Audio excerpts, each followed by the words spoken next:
Hello everyone, welcome to StudyIQ. So we will continue our discussion on economy. We are in the module International Organization. So we started off with WTO and we have covered 4 sessions so far.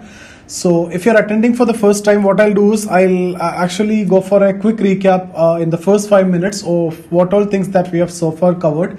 So we basically started off with GATT, okay, General Agreement on Tariffs and Trade. I've told you in 1947, 23 countries met in Geneva and they have decided and they have signed the agreement. That is what GATT, okay, General Agreement on Tariffs and Trade. And it came into effect from 1st of Jan to the 1948.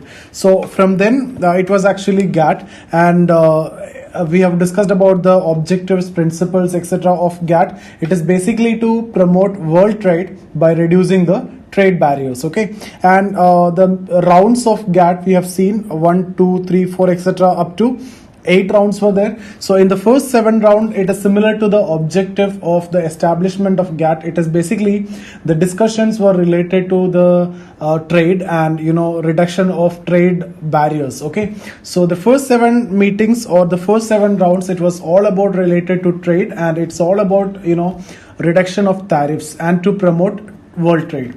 But in the 8th round, which is also known as Uruguay round, some new issues have been picked up by the developed countries. So what are the new issues? It is related to intellectual property, it is related to investment measures, maybe related to agriculture, environment. So some new issues have been picked up which was not seen before in this forum. Okay, so in the 8th round, these new issues have been picked up and there were no consensus related to this between developing and developed, and this negotiations went from 1986 to 94. And in 94, the then Director General of GATT, Mr. Arthur Dungal, he come up with a proposal. He actually come up with a draft final act, which is also known as Dungal draft. Okay, so what he did is he concluded all those discussions, what has been happened so far in the Uruguay round. He accommodated the demands of developed countries, and he also accommodated the genuine concerns of developing countries. So when I'm talking about genuine concerns of developing countries, whatever he felt as genuine from the developing countries side is what he accommodated, and the developing countries were supposed to sign this because there were only 2 options which is left out. Either you have to sign this agreement or you have to opt out from the organization. So in the next meeting, which was in Marrakesh, this agreement was signed, and this is known as Marrakesh Agreement or Dungal draft or draft final act. Now the most important provision of this agreement was the name and nature of the organization will change. So you can see the name has been changed to WTO from GATT, World Trade Organization, and the nature also changed. So what was the nature till now of GATT? We have discussed it is all about promotion of world trade by reducing the tariff barriers, right? Now the nature also changed. That means not only the trade is going to be picked up in this organization, some other issues like what we have discussed in the Uruguay round, like investment issues, intellectual property issues, agriculture issues, environmental issues, all these are going to be picked up in the new forum, that is WTO. Okay, now if you see, GATT was a very loose agreement. It was just an agreement, but when it comes to WTO, it is a very formal organization. Now GATT didn't had any judicial power, but when it comes to WTO, there is a dispute settlement board, so there is a judicial power. That means if any member country violate any WTO norms, the affected country can sue the country which violated the WTO norms in the dispute settlement board. Okay, so there is judicial power. So basically what I want to tell you is more discussions are there, more areas are incorporated when it comes to WTO. We have also discussed about the objectives of WTO. We have discussed about the principles of WTO. We have also discussed about the structure of WTO. And when we have discussed about the structure, we have started off with ministerial conferences, and I've told you every 2 years they meet, mostly in the month of December. So I've given you a brief idea about ministerial conference, and I've told you in detail we will be discussing this later, because we need to take up separate issues like Singapore issues, Doha issues, okay, Doha development agenda. We will have to talk about Bali ministerial conference where the trade facilitation agreement, TFA, was signed. Okay, then we'll have to talk about Nairobi ministerial conference. So these 4 are very important, so we will be discussing that separately. So that's exactly what we are going to do in this session. today. That discussions, that ministerial conferences is what we are going to do today and in the next session. Okay, so that we have done. Then we have also talked about a general council, which is a permanent body of WTO. Okay, then we have talked about trade policy review body, TPRB. We have also talked about a dispute settlement board. I have told you judicial power is there with WTO. So if any member country violate any WTO norms, the affected country can actually sue the country which deviated from the WTO norms in the dispute settlement board, and DSB could come up with its decision within 18 months, and this decision could be challenged in the appellate authority. But the decision of appellate authority is final and binding. So that's about our first session, and in the second session onwards, we have started discussing about WTO agreements. Very important discussion is this WTO agreements. So we started off with the agreement on agriculture. So when we discussed about agreement on agriculture, we started off with domestic, we have actually started off with market access, okay, and there we have discussed about tarification, we have talked about TRQ, etc. Then we have talked about domestic support, where we discussed about subsidy should be within limits, and we have also discussed about the concepts of aggregate measurement of support, AMS, the total aggregate measurement of support to be de minimis, that means subsidy should be within limits. And we have discussed the commitments of developed countries and developing countries with respect to AMS. And then we have also talked about various types of subsidies, or the green box, blue box and amber box, right? So we have made it clear what are the differences between these three. And see, most of the students always have this confusion between blue and amber box. Green box, anyway, you may be knowing it is easy that it is not trade distorting subsidy. So there is no limit, there is no commitment under green box, like flood control or resource development, etc.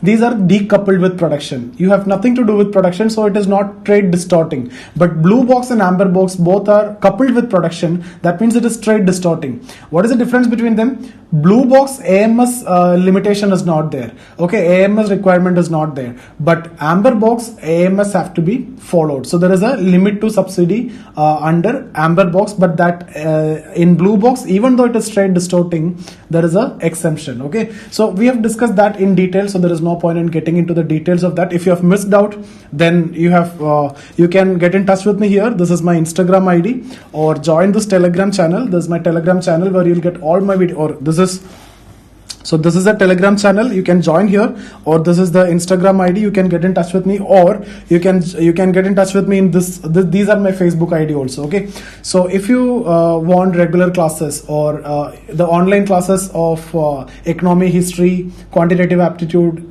ethics, etc. is available with StudyIQ, so you can join over there, or you can get in touch with me for mentorship or guidance or any help which you need for your preparation related to UPSC or RBI grade B. Okay, so so we have discussed about agreement on agriculture, right?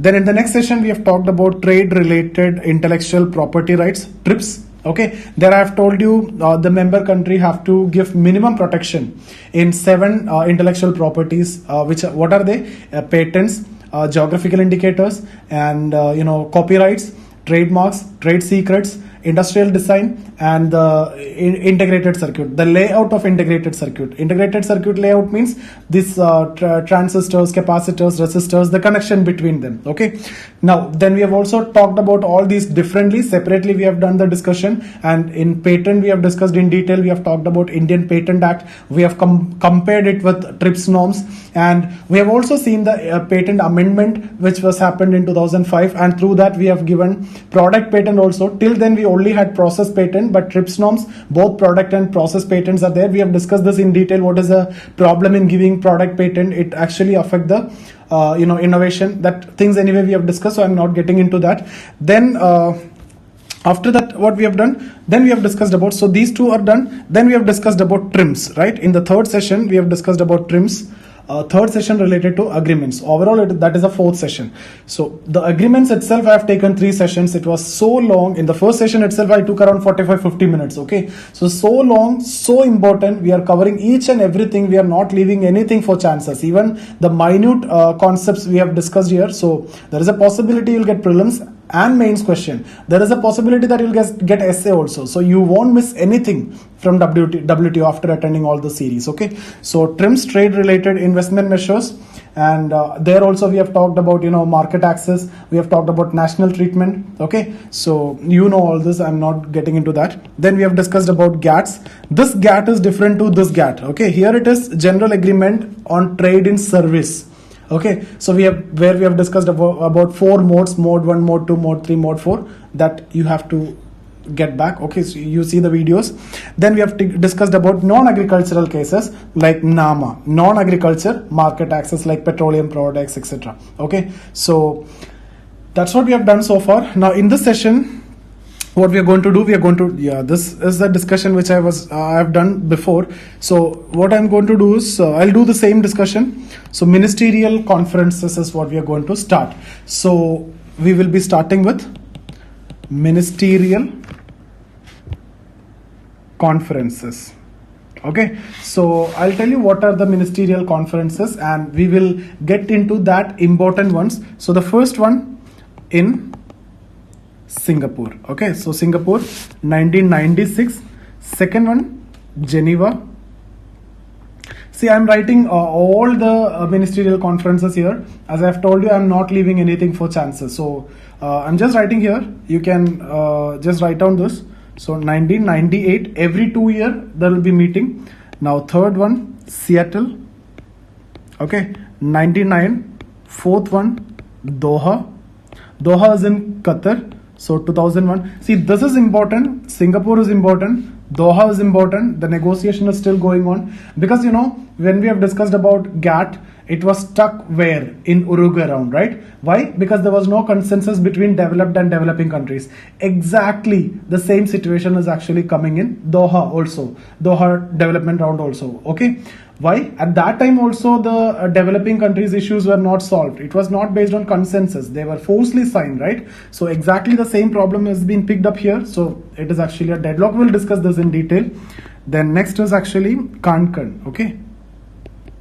Cancun is in Mexico. So 6, Hong Kong, 2005. 7, Geneva. Headquarter itself, 2009. 8,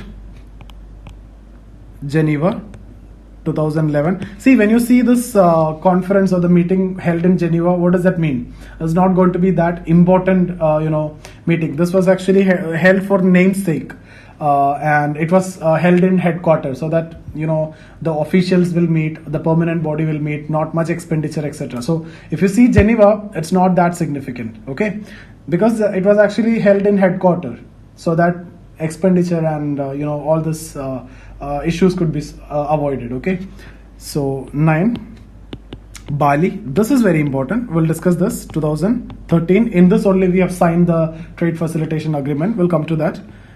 10, trade facilitation agreement which are related to Singapore issues, related to the first one, and we signed it here.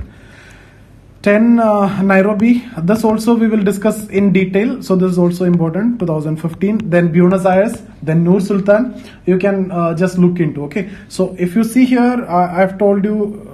See, this is. We need to make a discussion on this, and this. Now what I'm going to do is, in this session I'll take up this. In the next session I'll discuss this completely, and in the third session I'll discuss this. So basically, first session of this video series, we have discussed about GATT, WTO, etc. Second, third, fourth, we have talked about the WTO agreements. So 3 sessions for WTO agreements. Now these 3 sessions is going to be the ministerial conferences. Okay, so now we can start with Singapore issues. So Singapore issues, I'm deleting this. So Singapore issues. Okay.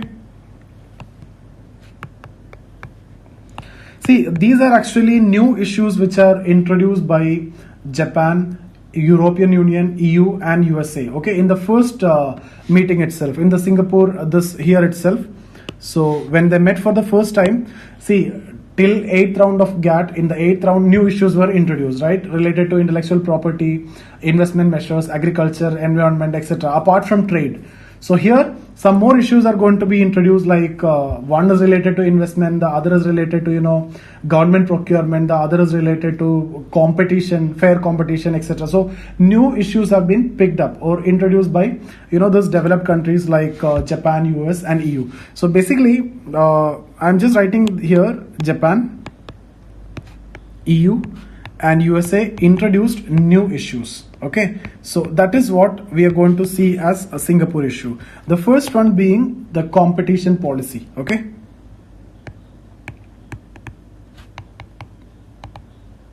see what competition policy, under this what they are saying is, what they are demanding is, every member country of WTO should have a competition policy or should have a competition law that should promote fair competition. Okay, now if you're accepting this, what will happen? You cannot positively discriminate your domestic sector. You have to treat both equally, right? Because you have to ensure fair competition if you go for this.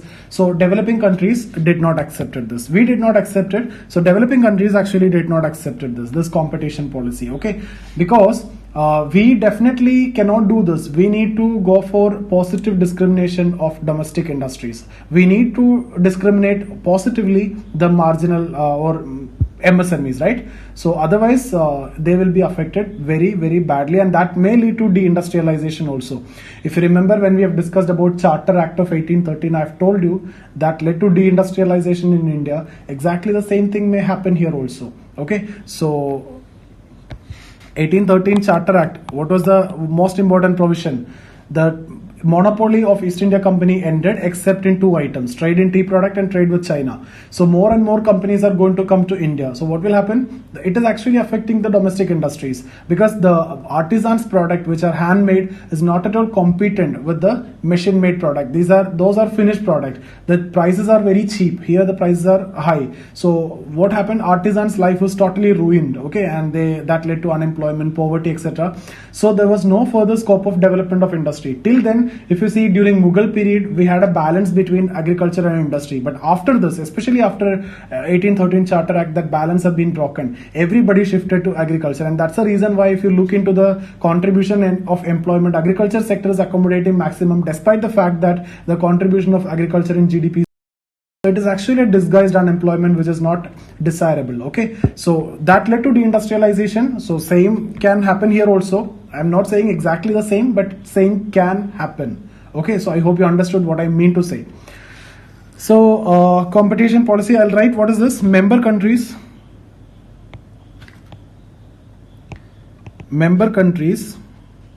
should have competition law as per WTO norms to ensure fair competition. Okay, so that's about competition policy. So next one, investment policy. Investment policy. See, their demand is basically the developing countries, or every member countries have to sign a multilateral agreement on investment. So multilateral agreement on investment has to be signed. See, the problem of signing this is, if you are signing this, the foreign firms which is entering the domestic market, they can sue the host government in a violation of this agreement. Okay, so that is also not desirable. So the developing countries were not ready to sign this, and they did not accept it. India did not accept this. Okay, so under this, basically a multilateral agreement on investment to be adopted. Okay, so now what is the point in doing this? Already we have discussed about something related to investment. We have discussed about TRIMS. So when TRIMS is there, why then there is an extra burden? So when you're going for multilateral agreement on investment, the developing countries say over the foreign companies will come down. Okay, once you sign the agreement, then this host country may be, or could be, or can be sued in the dispute settlement board. So DSB. So I hope that is clear. Third one is government procurement. Okay, so government procurement, that means there should be a transparency in government procurement. So government should not discriminate the foreign and the domestic companies in granting projects, and bidding process should be transparent. So government should not discriminate, okay, the foreign company and the domestic company in granting projects. Okay, so the bidding process should be there, which should be transparent. Will it be accepted? It is also not accepted by developing countries. India did not accepted this. Okay, so if you remember, we will discuss this case in detail later. We have already done this discussion, that solar case, okay, solar panel. So US sued India in the DSB and we lost the case over there. But what was our point? See, our point was, now we are not signing this, we have not signed this agreement, okay, so we don't have any such commitment to treat foreign companies and Indian companies equally. Okay, so that means we can discriminate against the foreign company. There is no problem. So this was the clause that we have put forward. We have not signed, so we can discriminate. In case of government procurement, we can discriminate. But the reason why we lost the cases, it was not related to government procurement. It was the private consumption. It was for private procurement. So that is the reason. If it was for government procurement, then we could have easily won the case that you can discriminate. Okay, but it was not for government procurement, and that's the reason why we lost the case. We will again discuss, we will revisit that case. We will also discuss about that NFSA case also. Okay, so things will be made clear later. At this point of time, it is actually not required. So government procurement means ensuring transparency. I'll just write down here, government should not discriminate. Government should not discriminate between domestic and foreign companies in granting projects and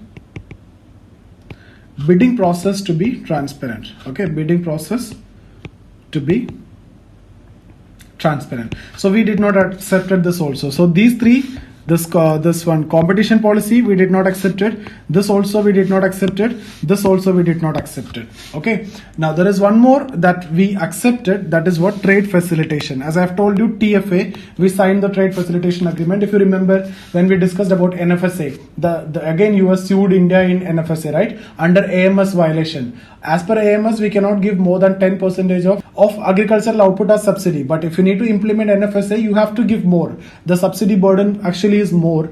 So now we were sued by US and DSP. So we have told US that we are not going to sign TFA, Trade Facilitation Agreement, and we actually signed a peace treaty, so that the condition in that is developing countries can violate the AMS requirement in case if they have to implement some food security programs. Okay, so during a food security program implementation you can violate, but still the point that you need to understand is they have made it clear that you are violating the WTO norms. Okay, so you can violate for food security, but again there are conditions. If you're doing it, you have to give entire details of procurement, this production. Okay, so all these things related to the food commodities. Okay, so the production, procurement, everything has to be given to WTO. And also you have to make sure that these subsidized food grains will not be exported. We have already discussed these are highly subsidized. Rice at 3 rupee, wheat at 2 rupee, and coarse grain at 1 rupee. So you have to make sure that if you're violating AMS requirement, you should not export this. All those conditions were there. We have discussed that. And then it was up to 2017. And in 2017, again, we have negotiated, and this clause is actually extended indefinitely. Okay. So now we are violating the AMS criteria. So that is actually accepted for meeting food security demand. Okay. So here we will discuss about what? Trade facilitation. So what I'll do is, trade facilitation is all about, easing custom clearance norms. So we will see the 3 dimensions here. I'll discuss this in 3 dimensions. So first one, simple customs clearance norms and procedures. Simple customs clearance norms and procedures. So what all things? Red tapeism. Okay, so red tape should come down, reduce. Simple documentation. Simple documentation. I don't want to explain all these are very simple. I'm just writing it down so that you will have a proper note. Quick clearance process. Quick clearance process. there should be transparency and procedural hurdles to be reduced. So procedural hurdles to be reduced. Okay, so we actually signed this. So this is the only one that we have accepted among the Singapore issues. So we've discussed 4: competition policy, then we have related something related to investment, we have discussed, right? Investment policy, this not accepted, this not accepted, this not accepted, government procurement. This is what we have signed in the Bali Ministerial Conference. So when we discuss about Bali Ministerial Conference, we'll see this in detail. Then second dimension is harmonization of norms. That means every country should be adopting the norms which are inconsistent with WTO. So there should be a uniformity. Okay. So harmonization of norms. So all member countries should adopt WTO consistent norms, so that there will be a uniformity. Now third one, upgradation of customs clearance infrastructure. So it's all about improving the infrastructure by using ICT, information communication technology, etc. So upgradation customs clearance infrastructure, like use of ICT, online payment of fee, okay, use of scanners, storage space, etc. So only this one is actually accepted. This third one, trade facilitation, is what accepted by us or the developing countries. The first 3 is not accepted, and it is not desirable also. Now in the next session we'll discuss this Doha, then we will also cover this. Okay, with that we can complete WTO. So here, competition policy, I hope this is clear. Investment policy, government procurement, these 3 not accepted, only this is. So that's about the session. I hope you understood everything that we have discussed today. If you have any doubt in any of the videos that we have discussed so far, you can get in touch with me here. That's my Instagram ID. Okay, or you can join the Telegram channel. You will get all my videos over there. Everything is there. Or you can see here, this is the Telegram channel, or this is the Instagram ID. These 2 are my Facebook page. You can get in touch with me in any of this. If you want to learn economy with me, or history with me, or general studies, any subjects, you can, if you need regular classes, you can get in touch with me, or the online classes are available with StudyIQ. You will get all those classes. Still, you will get my YouTube videos in this Telegram channel. Okay. So I hope you understood everything that we have discussed. So see you guys. Thank you.